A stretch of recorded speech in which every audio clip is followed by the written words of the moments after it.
എടാ ഇതിനിപ്പം ഡ്യൂക്ക് എടുക്കണോ ഇത് എടുക്കണോ? ഡ്യൂക്ക് എടുക്കാൻ പൈസ ഉണ്ടോ? ഇല്ല. പിന്നെ എന്തിനാ ഒരു ചോദ്യത്തിൻ്റെ ആവശ്യം എന്തോ?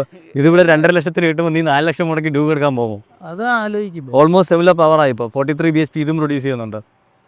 നല്ല ഒരു എൻഗേജിങ് പെർഫോമൻസ് നമുക്ക് റോൾ അറിയാനും ഉണ്ട്. KTM-നേക്കാളും നിനക്ക് എക്സ്പെൻസീവായിട്ട് ഇതിനെ മേജോൺ നടക്കാൻ പറ്റും. സ്പെയർ പാർട്സ് ആയിക്കോട്ടെ, സർവീസ് ആയിക്കോട്ടെ, മനസ്സിലായോ? മൈലേജും KTM-നേക്കാളും ബെറ്റർ ആയിട്ട് തരും. 28 ആവറേജ് പറയുന്നത്. ഹൈവേസിൽ നിനക്ക് 30-32 വരെയൊക്കെ കിട്ടിയേക്കാം. സിറ്റീസിൽ ഏറ്റവും കുറഞ്ഞത് നിനക്കൊരു 25 അല്ലെങ്കിൽ 24 വരെയൊക്കെ പോവുള്ളൂ. മാത്രമല്ല റൈഡിങ് മോഡ്സ് വരുന്നുണ്ട്. സോ റെയിൻ മോഡിൽ ഇട്ട് കഴിഞ്ഞാൽ ബിഗിനർ ആണെന്നെങ്കിൽ കംഫർട്ടബിൾ ആവും. പവർ വേണമെങ്കിൽ സ്പോർട്ട് മോഡ് ഇടുക, അറിയുക. ഇപ്പോൾ അതിനെ സ്പോർട്ട് ഷിഫ്റ്റും വന്നിട്ടുണ്ട്. സോ നിനക്ക് ക്ലച്ച് പിടിക്കാണ്ട് തന്നെ ഫുൾ ത്രോട്ടിൽ ഓപ്പണിൽ എല്ലാ ഗിയറും ഇടാൻ പറ്റും. പ്ലസ് നിനക്ക് റബ് മാച്ച് ചെയ്ത്, അത് നിനക്ക് റബ് മാച്ച് ചെയ്തിട്ട് നിനക്ക് ക്ലച്ചിന് അത്രയും കൺട്രോളില്ല. നീ ജസ്റ്റ് ത്രോട്ടിൽ ഫ്ലിപ്പ് ചെയ്ത് ഡൗൺ അടിച്ചാൽ മതി, വണ്ടി തന്നെ നിനക്ക് വേണ്ടി റബ് മാച്ച് ചെയ്ത് തരും. നൈസായിട്ട് ഡൗൺ ഷിഫ്റ്റും ചെയ്യാൻ പറ്റും. ഇപ്പോൾ പുതിയ ബെറ്റർ ബ്രേക്സ് വന്നിട്ടുണ്ട്. നേരത്തെ ഓർഗാനിക് പാർട്സ് ആയിരുന്നു, ഇപ്പോൾ അത് മാറ്റി സിൻഡേഡ് പാർട്സ് കൊടുത്തുകൊണ്ട് തന്നെ ഇനീഷ്യൽ ബൈറ്റും ഇമ്പ്രൂവ് ആയി, സ്റ്റോപ്പിംഗ് പവറും ഇമ്പ്രൂവ് ആയി. നേരത്തേനേക്കാളും 7% മോർ ബ്രേക്കിംഗ് ഇമ്പ്രൂവ്മെൻ്റ് എന്നാണ് ബജാജ് അവകാശപ്പെടുന്നത്. മാത്രമല്ല എഞ്ചിൻ ഈ പവർ കൂട്ടാൻ വേണ്ടവർ വാൽവ് ട്രെയിനിൽ ചേഞ്ച് വരുത്തി, ഇൻഡക്റ്റിൽ ചേഞ്ച് വരുത്തി, അതുപോലെ തന്നെ ഇപ്പോൾ ഫോർജ്ഡ് പിസ്റ്റൺ ആണ് ഇതിൽ വന്നിരിക്കുന്നത്. അങ്ങനെ ഒരുപാട് അഡ്വാൻസ്മെൻറ്റ്സ് വണ്ടി അവർ വരുത്തിയിട്ടുണ്ട്. നേരത്തെ ഉണ്ടായിരുന്നത് MRF-ൻ്റെ നോർമൽ വൃത്തികെട്ട ഗ്രിപ്പുള്ള ഒരു സാധാ ടയറായിരുന്നു എക്കണോമിക്കൽ. അപ്പം ഈ വണ്ടിയുടെ പെർഫോമൻസിൽ അത് പോരാ എന്ന് തോന്നിയുകൊണ്ട് തന്നെ ബജാജ് എന്തോ ചെയ്തു, ഈ പ്രാവശ്യം ഫ്രണ്ട് ആൻഡ് ബാക്ക് നിനക്ക് റേഡിയൽ ട്യൂബ്ലെസ് ടയർസാണ് വന്നിരിക്കുന്നത്. അതും ഈ ഒരു ബാച്ചിൽ നമുക്ക് കിട്ടിയിരിക്കുന്നത് അപ്പോളോ ആൽഫ H1 ആണ്. നമുക്ക് നോക്കാം എത്ര പേര് ഭാഗ്യവാന്മാരാണ് Apollo alpha H1 buy stock കിട്ടാനും വേണ്ടെന്നുള്ളത്. കാരണം ഇതിനോടൊപ്പം തന്നെ MRF-ൻ്റെ സ്റ്റീൽ ബ്ലേസ് എന്ന് പറഞ്ഞ ആ ഒരു ടയറും അവർ പല ബാച്ചുകളിലും വിടുന്നുണ്ട്. അപ്പോൾ അത് കുറഞ്ഞ ടയറാണോ? കുറഞ്ഞ ടയറെന്നല്ല, രണ്ടും റേഡിയൽ ടയർസ് തന്നെയാണ്. അപ്പോളോ നമുക്കറിയാം ഓൾറെഡി പ്രൂവൺ ആയിട്ടുള്ള ഒരു നല്ല ടയറാണ്. സ്റ്റീൽ ബ്ലേസ് ഒട്ടും മോശമാണെന്നല്ല, MRF-ൻ്റെ നല്ലൊരു റേഡിയൽ ടയർ തന്നെയാണ് അത്. പക്ഷേ MRF എന്ന് കേൾക്കുമ്പോൾ എല്ലാവരും ഗ്രിപ്പ് കുറവാണല്ലോ ആ ഒരു ചിന്ത വരുന്നുള്ളത് മാത്രമേ ഉള്ളൂ. ഓടിച്ച് നോക്കിയുമ്പോൾ നമുക്ക് മനസ്സിലാവും രണ്ടും നൈസ് പെർഫോമിംഗ് ടയർസ് തന്നെയാണെന്നുള്ളത്. എടാ വില ഞാൻ നോക്കുന്നില്ല എന്നുണ്ടെങ്കിൽ ഞാൻ പിന്നെ എന്തിനാ ഡ്യൂക്ക് എടുക്കണം? ഡ്യൂക്കും ഇതുമായിട്ട് പവറും അങ്ങനെ ഫീച്ചേഴ്സൊക്കെ തന്നെ ഓൾമോസ്റ്റ് സിമിലർ വരുന്നുണ്ടെങ്കിൽ തന്നെ രണ്ടും രണ്ട് ക്യാരക്ടർ കാണിക്കുന്ന വണ്ടികളാണ്. ഇതിനകത്തിപ്പം കുറച്ചുകൂടെ ഇതിനെ സോഫ്റ്റ് ആയിട്ട്, അതായത് എനിക്കിപ്പോൾ ഒരു ബിഗിനർ ആണെങ്കിലും ഒരു ഇൻ്റർമീഡിയറ്റ് റൈഡർ ആണെങ്കിലും ഒരു അഡ്വാൻസ്ഡ് റൈഡർ ആണെങ്കിലും എല്ലാവരും ഒരേപോലെ എൻജോയ് ചെയ്യണം എന്നുള്ള രീതിക്കാണ് ബജാജ് ഈ ഒരു സാധനത്തെ ഇറക്കിയിരിക്കുന്നത്. അതിനനുസരിച്ചാണ് ഇതിനെ ഡിസൈൻ ചെയ്തിരിക്കുന്നത്, നിർമ്മിച്ചിരിക്കുന്നതല്ല.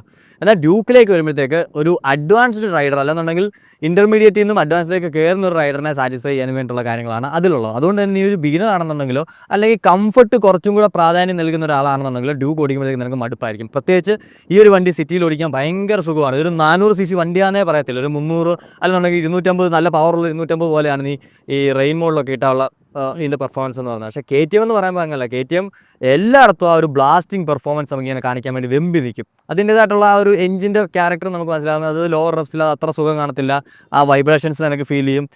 എന്നാൽ നീ നല്ലതായിട്ടൊന്ന് ഓപ്പൺ ചെയ്ത് കഴിയുമ്പോഴത്തേക്ക് ഒരു എക്സ്പ്ലോസീവ് പവറും കാര്യങ്ങളൊക്കെ തരും. പക്ഷേ ഇതങ്ങനല്ല, ഇത് ഭയങ്കര ലീനിയറാണ്, കുറച്ചുകൂടെ സമാധാനപ്രിയമാണ്. എന്നാൽ നിനക്ക് പെർഫോമൻസ് വേണ്ടപ്പോൾ ഹൈവേയിലൊക്കെ നല്ല കൈ എടുക്കുന്ന സമയത്തേക്ക് നല്ല രീതിക്കുള്ള ഒരു പെർഫോമൻസും തരും. അപ്പോൾ നീ തീരുമാനിക്കണം ഏത് തരം റൈഡറാണ് നീ, ഏത് തരം പെർഫോമൻസ് ആണ് നീ നിൻ്റെ വാഹനത്തിൽ നിന്ന് ആഗ്രഹിക്കുന്നതെന്നുള്ളത്. മാത്രമല്ല ഇതിനേക്കാൾ ഒരുപാട് അഡ്വാൻറ്റേജസ് ഉണ്ട്. ഇപ്പോൾ അഡ്ജസ്റ്റബിൾ സസ്പെൻഷൻസ് വരുന്നുണ്ട്. അതുപോലെ തന്നെ മീറ്റർ കൺസോളൊക്കെ നോക്കിക്കഴിഞ്ഞാൽ വേൾഡ് ക്ലാസ് കിഡിലൻ സാധനമാണ് കൊടുത്തിരിക്കുന്നത്. അങ്ങനെയുള്ള ഒത്തിരി വ്യത്യാസങ്ങൾ ഇപ്പം ഡ്യൂക്കിലുണ്ട്.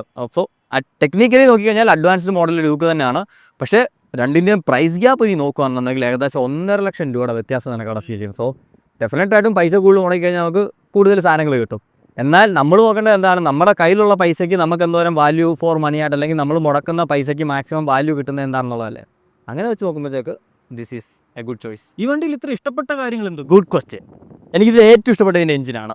കിഡിലൻ എഞ്ചിൻ എന്ന് പറയാം. കാരണം നല്ല റിഫൈൻഡ് ആണ്. എനിക്ക് ഹൈവേയിൽ ഞാൻ നന്നായിട്ട് പുഷ് ചെയ്ത് ഓടിച്ചപ്പോഴും നല്ല റിഫൈൻഡ് ആയിട്ടുള്ള ഒരു പെർഫോമൻസ് കാണിച്ചു. അതെനിക്ക് പേഴ്സണലി ഇഷ്ടമുള്ളൊരു കാര്യമാണ്. കാരണം വണ്ടി ഇപ്പം പവർ പ്രൊഡ്യൂസ് ചെയ്യുന്നതൊക്കെ സത്യം തന്നെയാണ്. പക്ഷേ അതിനനുസരിച്ച് അത് കഷ്ടപ്പെടുന്നു എന്നുള്ളൊരു ഫീലൂടെ നമുക്ക് കിട്ടുകയാണെന്നുണ്ടെങ്കിൽ നമുക്ക് വണ്ടി അധികം പുഷ് ചെയ്യാനായിട്ട് തോന്നത്തില്ല. അതേസമയം NS അങ്ങനെയല്ല, അത് നല്ല റെവ് ഹാപ്പിയാണ്. നിനക്ക് ഹയർ റെഫ്സിലോട്ട് പോയാലും ഈ പറയുന്ന പോലെ വലിയ എടുത്തിട്ട് കുലുക്കുന്ന പോലത്തെ വൈബ്രേഷനോ കാര്യങ്ങളോ ഒന്നും തന്നെ ഫീൽ ചെയ്യില്ല. നല്ല സ്മൂത്തായിട്ട് ലീനിയറായിട്ട് നല്ലപോലെ പുഷ് ചെയ്യാൻ പറ്റും. ഈസി ആയിട്ട് നിനക്ക് 160 അടിക്കാൻ പറ്റും. ഞാൻ കണ്ടു 160 ഈസി ക്ലോക്ക് ആവും. പ്ലസ് നല്ല മൈലേജോടെ തരുന്ന ഒരു എഞ്ചിനായതുകൊണ്ട് എനിക്ക് എഞ്ചിൻ ഇതിൻ്റെ ഭയങ്കര ഇഷ്ടമാണ്. പിന്നെ ഈ പുതിയ വന്നിരിക്കുന്ന ടയേഴ്സ്, ഇത് ആദ്യമേ വന്നിരുന്നെങ്കിൽ കുറച്ചും കൂടി ഈ വണ്ടി നമുക്ക് എൻജോയ് ചെയ്യാൻ പറ്റുന്ന രീതിക്കായിരുന്നു. കാരണം കിടിലൻ ടയറാണ്. ഈ വണ്ടിയുടെ പെർഫോമൻസ് നല്ല റോഡ് ഗ്രിപ്പും നല്ല കോൺഫിഡൻസും നല്ല ബ്രേക്കിംഗ് പെർഫോമൻസും ഇപ്പോൾ ഇത് കാണിക്കുന്നത്. കോർണേഴ്സൊക്കെ തന്നെ വണ്ടി കുറച്ചും കൂടെ സ്റ്റേബിളാണ് നേരത്തേക്കാളും. പിന്നെ സസ്പെൻഷൻ എനിക്കിതിൽ ഇഷ്ടമാണ്. സസ്പെൻഷൻ നമുക്ക് ഹൈ സ്പീഡ്സിൽ ഓടിക്കുമ്പം കുറച്ച് അൺസ്റ്റെബിലിറ്റി തരുമെന്നുണ്ടെങ്കിലും നമ്മൾ എപ്പോഴും ഒരു 140 എവിടെയെങ്കിലും ഓടിക്കാറുണ്ടോ? ഇല്ല. ഇതിൻ്റെ ക്രൂസിങ് സ്പീഡുകളിൽ ഇത് നല്ല ഒരു സ്റ്റെബിലിറ്റി തരുന്നുണ്ട്. അതുപോലെ തന്നെ സിറ്റിയിൽ ഞാൻ ഓടിക്കുന്ന സമയത്താണെന്നുണ്ടെങ്കിലും നമ്മൾ ട്രാഫിക്കിൽ ഓടിക്കുന്ന സമയത്താണെങ്കിലും ഈ നമ്മുടെ നാട്ടിൻപുറത്തെ സാധാരണ അൺഈവൻ റോഡുകളിലൂടെ പോകുമ്പോഴും എല്ലായിടത്തും ഒരുമാതിരി ബാലൻസ്ഡ് പെർഫോമൻസ് ആണ്. സിറ്റിയിൽ ഇപ്പോൾ ഹമ്പൊക്കെ നീ ചാടി കയറി ഇറങ്ങുകയാണെന്നുണ്ടെങ്കിൽ നൈസായിട്ട് ഇങ്ങനെ ഒഴുകി അങ്ങ് പൊക്കോളും. അല്ലാണ്ട് ഒരു അടിപ്പോ തെറിപ്പോ ഒരിടത്ത് സ്റ്റിഫ്നെസ് അങ്ങനെയൊന്നുമില്ല. എല്ലാം നൈസായിട്ട് അത് ഹാൻഡിൽ ചെയ്യുന്നുണ്ട്. അതുകൊണ്ട് എനിക്ക് സസ്പെൻഷൻ ഇതിൽ ഭയങ്കര ഇഷ്ടമാണ്. ബ്രേക്സ് സിൻറ്റേഡ് ആക്കിയുകൊണ്ട് ഇപ്പോൾ ആ ഒരു ഇനിഷ്യൽ ബൈറ്റ് ചെയ്യാൻ നന്നായിട്ട് ഇതിൽ എൻജോയ് ചെയ്തൊരു കാര്യമാണ്. അതുപോലെ തന്നെ നമുക്ക് അഡ്ജസ്റ്റബിൾ ലിവർ ഉള്ളതുകൊണ്ട് തന്നെ എനിക്ക് എൻ്റെ കയ്യിലനുസരിച്ചൊക്കെ സെറ്റ് ചെയ്ത് വെക്കാൻ പറ്റും. ഇത്രയും കാര്യങ്ങളാണ് എനിക്ക് മേജറായിട്ട് ഇഷ്ടമുള്ളത്. ഇതിലെല്ലാം ഉപരി ഇതിൻ്റെ പ്രൈസാണ് എൻ്റെ ഏറ്റവും വലിയ ഫേവറേറ്റ് സാധനം എന്ന് പറയുന്നത്. അഫോർഡബിളിൽ കിട്ടുമ്പോൾ നമുക്ക് കുറച്ചും കൂടെ വാങ്ങാനുള്ളൊരു ആഗ്രഹം കൂടും. കാരണം നിങ്ങൾക്ക് ആ റിസ്ക് കുറഞ്ഞിരിക്കുകയാണ്. അപ്പം നീ ഇതിന് എന്തെങ്കിലും പറ്റിയാൽ തന്നെ നീ വിചാരിക്കും ഓക്കെ ഞാൻ മുടക്കിയുള്ളല്ലോ. ശരിയാ. അതേസമയം നീ KTM എടുത്ത് അങ്ങനെയല്ല. നീ പൊന്നെ പൊടിയെ കരളേന്ന് പറഞ്ഞ് നടക്കും. നീ ഭയങ്കര കെയർഫുൾ ആയിരിക്കും വണ്ടിയിൽ. എൻ്റെ കാര്യമാണ്, എല്ലാവരും അങ്ങനെയാണെന്നല്ല. എനിക്ക് 4 ലക്ഷം രൂപ കൊടുത്തൊരു വണ്ടി വാങ്ങിക്കുക എന്ന് പറയുന്നത് ഒരു നല്ല ഒരു വലിയ ഇൻവെസ്റ്റ്മെൻറ്റ് തന്നെയാണ്. അപ്പോൾ ഞാൻ അതിനെ അത്ര സീരിയസോടെ കാണുള്ളൂ. പക്ഷേ അങ്ങനെയല്ല 2.5 ലക്ഷത്തിലേക്ക് വരുന്നത്. എൻ്റെ റോണിൻ്റെ വില അത്ര 2 ലക്ഷം രൂപയാണ്. ഇവിടെ ഒരു 50,000 രൂപ ഞാൻ കൂടുതൽ കൊടുക്കുന്നുണ്ട്. പക്ഷേ എനിക്ക് കൂടുതൽ പെർഫോമൻസ് കിട്ടുന്നുണ്ട്. ഫുള്ളായിട്ട് ഈ വണ്ടി എനിക്ക് എക്സ്പ്ലോർ ചെയ്യാനും ഇതിൻ്റെ പൊട്ടൻഷ്യൽ യൂസ് ചെയ്യാനുമായിട്ടുള്ളൊരു തോന്നൽ വരുന്നുണ്ട്.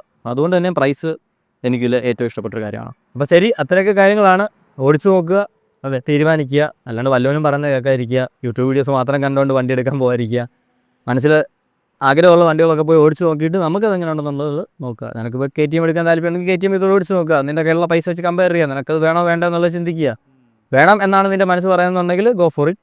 അല്ലെന്നുണ്ടെങ്കിൽ ഇത് നീ സാറ്റിസ്ഫൈഡ് ആണെന്നുണ്ടെങ്കിൽ ഇത് വാങ്ങിക്കുക. സിമ്പിൾ. അഫോർഡബിൾ ആണ്. ചായ പിടിക്കുക.